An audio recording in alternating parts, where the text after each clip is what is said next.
Hey there, I'm back. Did you miss me? As my channel continues to grow, I always wanted to branch out and create new things other than Danganronpa-related media. I mean, technically I did that with Your Turn to Die, but let's face it, the two communities are practically the same. If I really want to be known for something more, I'll have to tackle a variety of topics. And what better way to do this than to talk about a bunch of video games I like. I also wanted to make a top 10 videos too, so hey, it all works out. Before we get onto this list, however, it's always important to discuss the rules. The first rule, and this is important, is that I must have played the game and finished it to the end credits, if there is one. This means that any games that I have merely watched playthroughs of will not be part of this list, and yeah, this does mean that Danganronpa isn't on this list, since I actually haven't played any of the games. I can say that Danganronpa has a good story, but I cannot say it is a good game, if that makes sense. This also means that games I picked up and played, but haven't completed, such as Digimon Cyber Sleuth, will also not be on here. This is a pretty obvious rule. If I don't enjoy a game enough to see it to completion, then why put it on my favorite games of all time? The second rule is also that only one game per series is allowed on this list. This makes the list have a lot more variety. Of course, spin-offs, which gameplay heavily differs from the original, are still allowed. What's also allowed are collector's editions of games that contain multiple games in them, such as the Ace Attorney trilogy. Even though it has multiple games in them, the collection is still considered a game itself, and thus it counts. And the third rule, which isn't really a rule at all, is that in the future, I may play more games and my opinions will change on them. So don't expect this list to be eternal. I'll probably make another list in 10 years' time, I don't know. And I think that's it when it comes to the rules. Let's begin the list as I show you my top 10 favorite video games.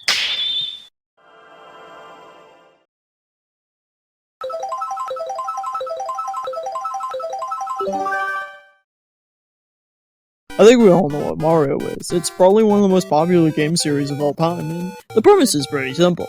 Bowser kidnaps Princess Peach, and it's up to Mario to save her. But if you actually think about it for a second, the Mario universe is so incredibly vast, with spin-offs ranging from pretty complex RPGs to Mario performing in the Olympics with Sonic the Hedgehog of all people.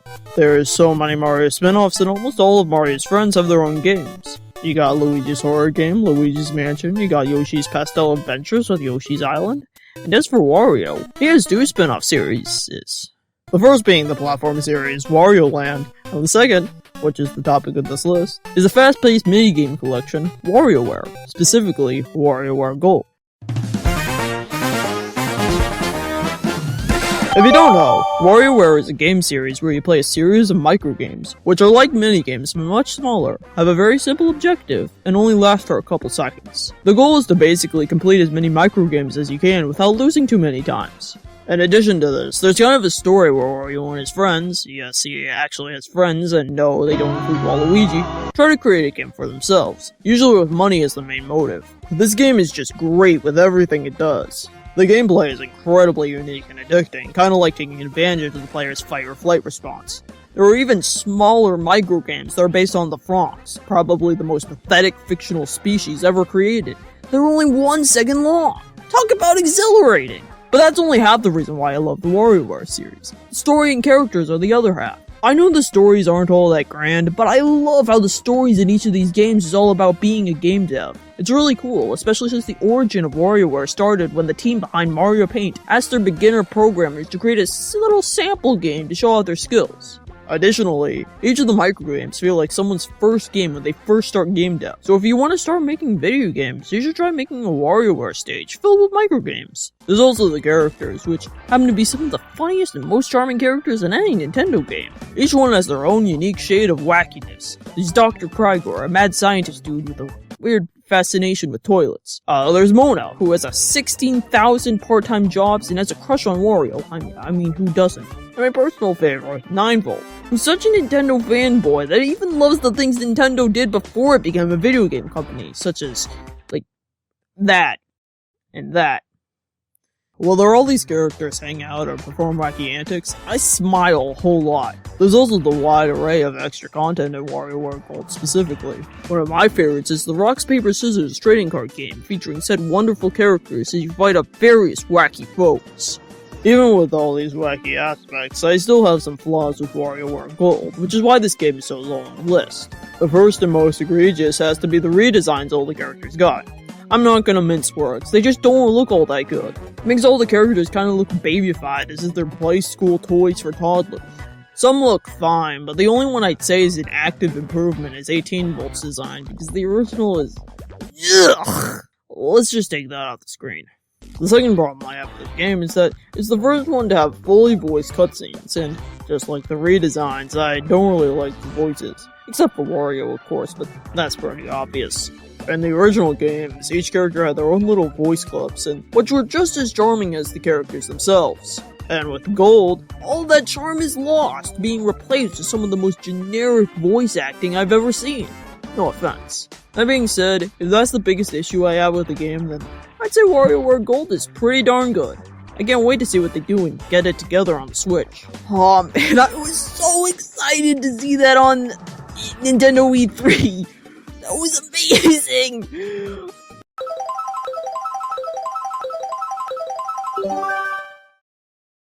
Have you ever been fascinated by a game that you've never played or even experienced? That's how I felt about Paper Mario: The Thousand Year Door. Ever since I played Super Paper Mario, I'd been utterly interested in the predecessor's unique battle system, colorful cast of sidekicks, and interestingly designed bosses.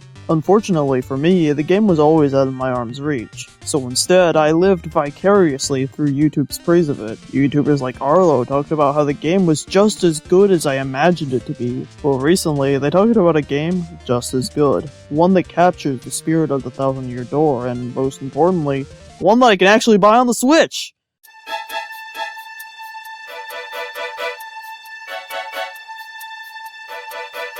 Bug Fables is an action RPG that takes place in the magical and tiny world of Bulgaria. For decades, the Ant Queen has been searching for the everlasting sapling and will give out a grand reward for the first adventurers to find it. This tells the story of our two, eventually three heroes, V, Kabu, and Lee, and their quest to find the sapling. Just as I thought about the Thousand Year Door, this game has thrilling, fun RPG gameplay, charming characters, and hilarious dialogue. But that's not the only thing the game has. It also has its own really unique world with intriguing world building, making the game really stand on its own from inspiration. Speaking of which, the gameplay, while definitely similar to the Thousand Year Door, has enough differences to be considered its own thing. For example, instead of having one character and a changeable partner with one move, there are 3 constant characters that stick with you throughout the game, and each have their own abilities. Kinda like Mario and Luigi, but with 3 people instead of 2. Also, not only can you change the order of who's gonna fight, but you can also give one player's turn to someone else, which can be really handy for certain enemies. In addition to this, Bug Fables has a ton of side quests and minigames whenever you want to spice up the main game. These range from exploring the backstory for some of the more important characters, to playing a surprisingly addicting trading card game. The only real flaw I have with this game is that, while art style is really cute, it does feel a tad bit unpolished. That doesn't bother me in the slightest.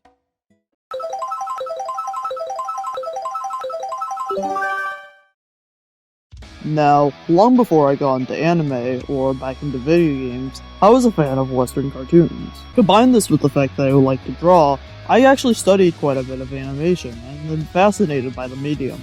It's actually the same reason why I enjoy anime so much. On a completely unrelated note, I always found boss battles to be very fun, often finding them a lot more enjoyable than the main levels, and oh look! A game that perfectly fits my interests at the same time.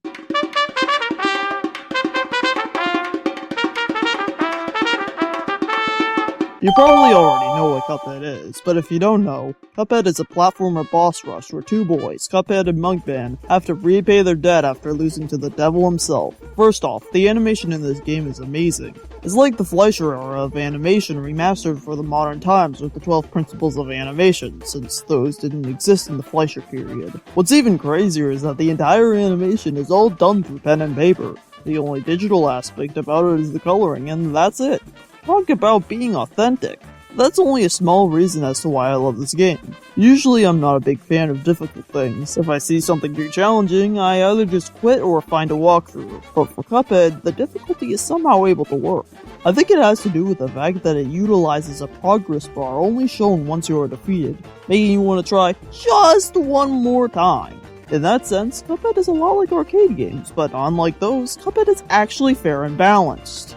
For the most part, that is. There are some moments that are luck-based, but they are pretty few, and hey, they make you want to play the level over and over again. So at least that's a good thing. Cuphead also gives you a variety of weapons to choose from, and an EX level when you complete the game. So you have a variety of ways to play even the same boss, especially when there's multiplayer. There is one thing I don't like about Cuphead, and that's the run and gun segments. I feel like they're a little too difficult, and are just too frustrating to want to play them over and over again. There's also one very specific boss that also gives a frustrating feeling, but hey, the run and guns are completely optional, and that's only one boss out of dozens. Aside from that, Cuphead is a fantastic game. So fantastic in fact that I bought the game twice, one on Steam and the other on Switch. I think that really goes to show how great this game is.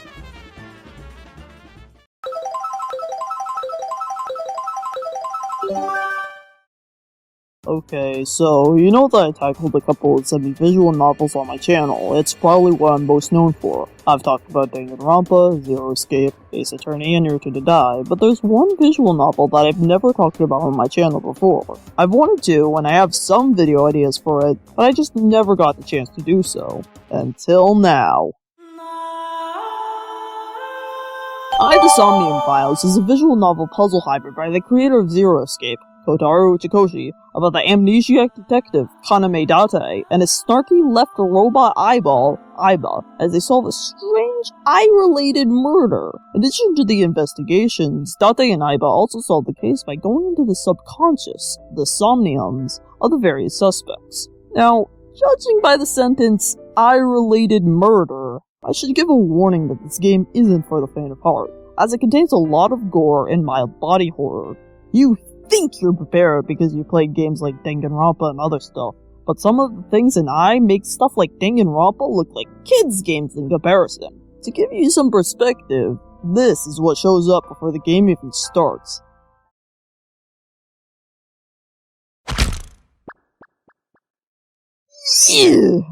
But despite having such brutal gore and corpses, it's actually pretty lighthearted and is one of the funniest games I've ever played. It's got a mix of wacky absurdist humor and snarky dialogue. If you want to know what my exact sense of humor is, just play this game. The humor's not the only thing that matches my tastes. I love the concept of dreams and seeing visual interpretations of a character's subconscious. I mean, one of my favorite anime tackles this exact same concept.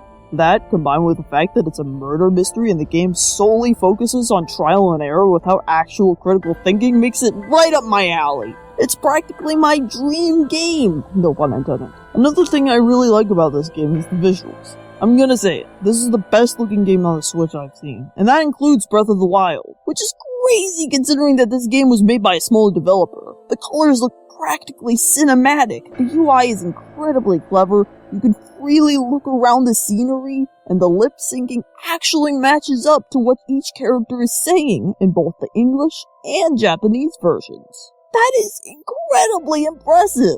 Even with these positives though, I still has its flaws, and both have to do with the Somnium realms. While the Somnium designs are pretty cool, it does feel like the idea hasn't been explored to its fullest. I mean, sure, these are probably a realistic depiction of dreams, but it certainly could have been cooler. Though, the Somniums still are pretty cool. But what isn't so cool is the gameplay. Like I said before, the gameplay really focuses on trial and error for the most part. And while it helps me since I don't really like thinking, it doesn't make for a good puzzle mechanic. The main explanation for this is that dreams don't make sense, but there can still be an internal logic to dreams, where they don't make sense in reality, they can make sense in the context of the dreams, and it's up to you to figure out the dream's logic. There have still been examples of that in the game, but not as much as there should be. If it weren't for this minor issue, the game would be a lot higher on this list, but even with that, I is still a really good experience that you should play, if you're not sensitive to violence, that is.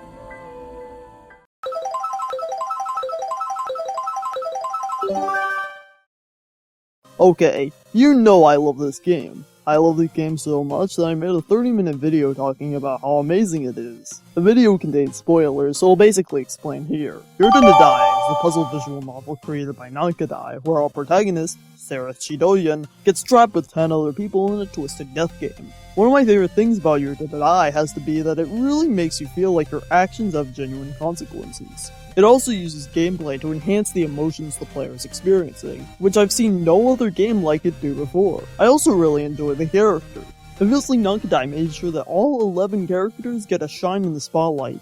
They all feel like realistic, morally gray people with realistic goals. I also really like the art style and the aesthetic of the game, really being inspired by the old point-and-click adventure games that inspired the VN genre in the first place. Another thing I also really like about the series, and something I didn't get to mention in the Your to Die video, is that throughout each chapter, Nankadai always adds something new and expands the game in a new way. This is best seen with the newest chapter, but can be seen as far back as chapter 2. This game is almost perfect, and the only real flaw I have with it is that some of the songs can get a bit repetitive. That's it. Other than that, the game's absolutely phenomenal and a must-play. It's completely free online, and you can play it on desktop, laptop, and even on mobile phones while maintaining save data throughout all devices. So, what are you waiting for? Go play Your Turn to Die today!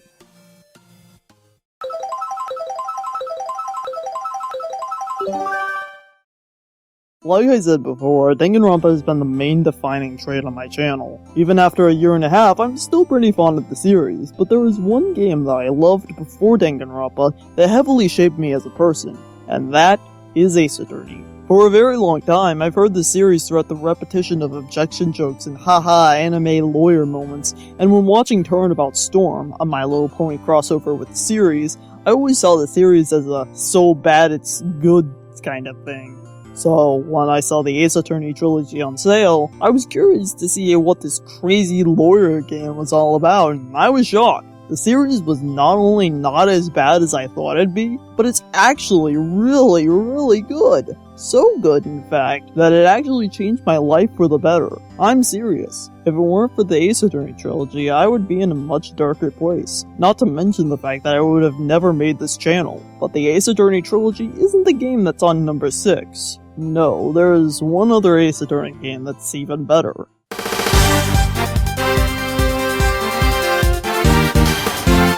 Ace Attorney Investigations 2 is the sequel to the spin-off game, Ace Attorney Investigations Miles Edgeworth. In it, you play as the cynical and sarcastic prosecutor of the same name as you solve a series of collective mysteries with your bumbling detective, Dick Gumshoe, and the self-proclaimed Great Thief, Kay Faraday. If you're part of the Ace Attorney fandom, you already know this, but the game is the peak of Ace Attorney. It has wonderful cases, charming characters, and compelling mysteries and twists. While the OG trilogy is the iconic bread and butter of the series, there has always been a dud in each game. Phoenix Wright had Turnabout Sisters, Justice for All had The Forgotten Turnabout and Turnabout Big Top, and Trials and Tribulations had A Recipe for Turnabout. Investigations 2, on the other hand, has no such issue. All 5 of the cases are fantastic and important. Each moment in the game will have you wanting to play for more. Of course, you would want to play the first 4 Ace Attorney games and the investigations before you play this one, but trust me, it's well worth the wait. Especially since 4 of those games are also incredibly good, and Investigations isn't so bad either. Sorry about this section being short, I really want to avoid spoilers. Hope this video gets you into the series, it's really good.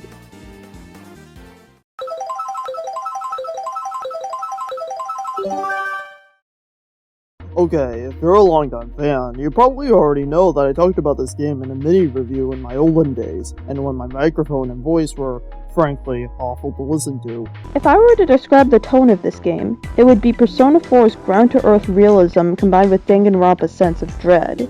But if you didn't know, 9 Hours, 9 Persons, 9 Doors is a puzzle visual novel made by the aforementioned Kotaro Uchikoshi where 9 people are trapped in the Titanic, and if they don't get to the 9th door after 9 hours have passed, they all die. Each person has a bracelet with numbers ranging from 1 to 9, and there are a lot of intricate rules to them. In addition to the 9th door, there are other doors, also labeled 1 to 9, that contain an escape room that you must get out of. Like I said in my mini-review, this game has a very dark, chilling, and ground-to-earth atmosphere that I love, and the characters feel incredibly realistic and interesting to know about.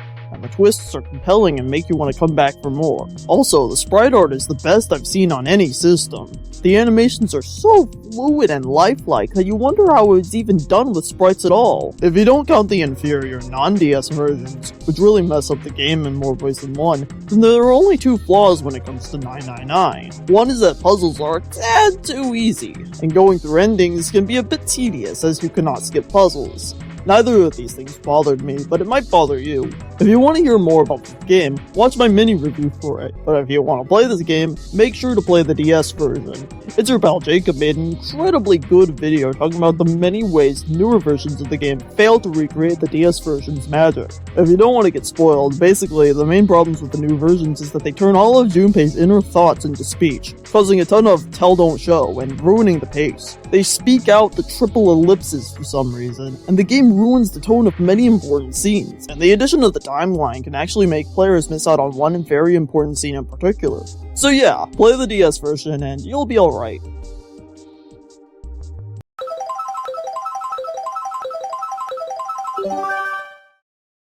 This is another video game that I made a video on, and this time, it's actually pretty recent. Persona 4 is a dungeon crawler RPG and slice of life simulator that's all about you. No, literally, the guy's name is Yu Narukami, but you can name him whatever you like. Anyway, Yu's parents had to work overseas, so he has to live with his uncle and cousin for the summer. Shortly after, a strange murder occurs which scares the entire town.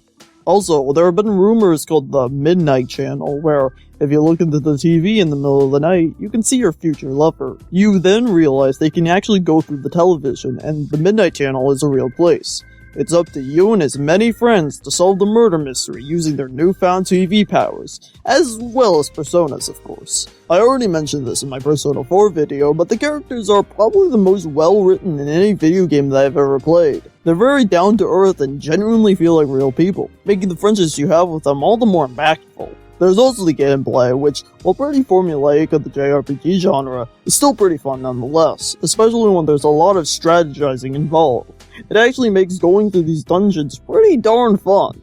Another thing I really like about this game are the central themes, that being if you want to be your happiest self, you have to not only accept your flaws, but improve on them as well. I like this in two ways. One is that it's an incredibly nuanced message that not a lot of media tackles. Everyone sees themselves as the hero, so it's going to be really hard to admit that you've done some things that you are ashamed of, or there are parts of you that you want to hide. Not only do you have to be more truthful to others, you also have to be truthful to yourself. Secondly, this is great because it gives almost all the characters a fully fleshed out personality with strengths, weaknesses, goals, motives, and a backstory before they even make it to your party. There's also a ton of cool symbolism and imagery in this game, but someone has already made a video on it, and it contains spoilers, so if you've already checked out the game, you can watch that. This game is so good that I happily went through hundreds of hours of it, which is, well, a lot. So if I'm able to do that, then certainly you'll be able to do so as well, especially since I kind of have the shortest attention span.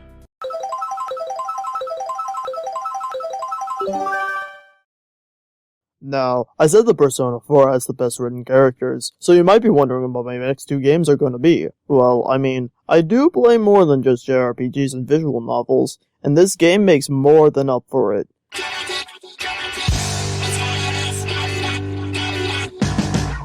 Splatoon 2 is a Nintendo third-person shooter where you are a squid kid called an Inkling living in an apocalypse. That's kind of the whole premise, but that doesn't mean the game is as simple as that. In fact, it's quite the opposite. This game has so many things you can do. You can play on turf wars, which are essentially a contest to see how much of your color is painted on the ground. There are ranked battles with a variety of modes, and there's even a single-player story to hone your skills. But what I really like about Splatoon is that it's really a game for everyone. Not only will casual gamers and hardcore gamers equally get a kick out of the gameplay, but so will people who are interested in a good story. Believe it or not, Splatoon 2 has an incredibly interesting amount of lore, which is fun to dig up to if you're into that stuff, especially if you bought the DLC. But if you aren't, then you can just focus on the gameplay as none of the lore is intrusive. For me, this game is a perfect way to spend your time, and if you're bored with one part of the game, then you can just move on to the other. Absolutely amazing.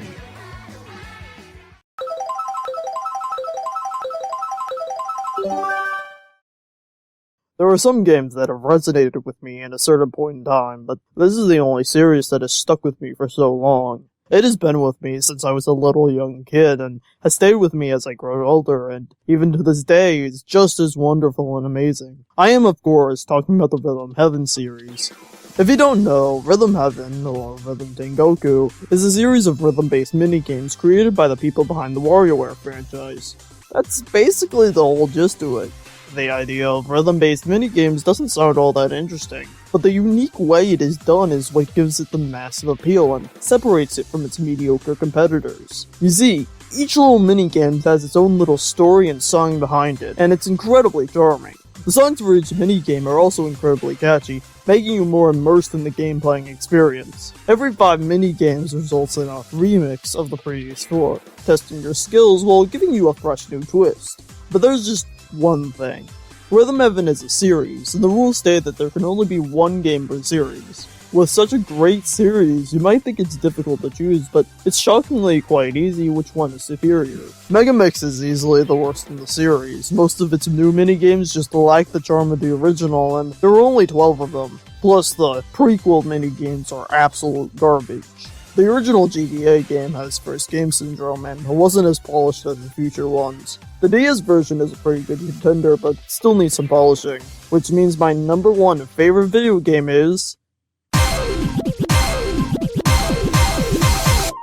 Rhythm Heaven Fever is the third Rhythm Heaven game series. Released on the Wii in 2011, it brings a brand new collection of fun games, as well as tons of extra goodies and features. The reason why I like Fever the most is because it feels like its series at its highest. This is the game where the visuals look the prettiest, the songs are the catchiest, and the characters are the most charming. Each rhythm game is just filled to the brim with wonder, imagination, and even a bit of humor, as well as some rockin' beats. You got classics like Ringside, Packing Pests, The Best Rendition of Karate Man, Air Rally, you name it. Plus, if you get tired of playing the same 50 minigames, you can check out the series of endless games. Plus, you get to play some of the rhythm games from the original Rhythm Tengoku, which never got a release outside Japan. Man, this game is practically perfection. And it would have been perfection in the US if they got over their stupid cultural barriers and just released Manzai ports. So, there you have it. Those are my top 10 video games so far. If you liked this video, make sure to click the like button and comment your thoughts below. What are some of your favorite video games? Let me know in the comments, and as always, I'll see you in the unforeseeable future. Bye!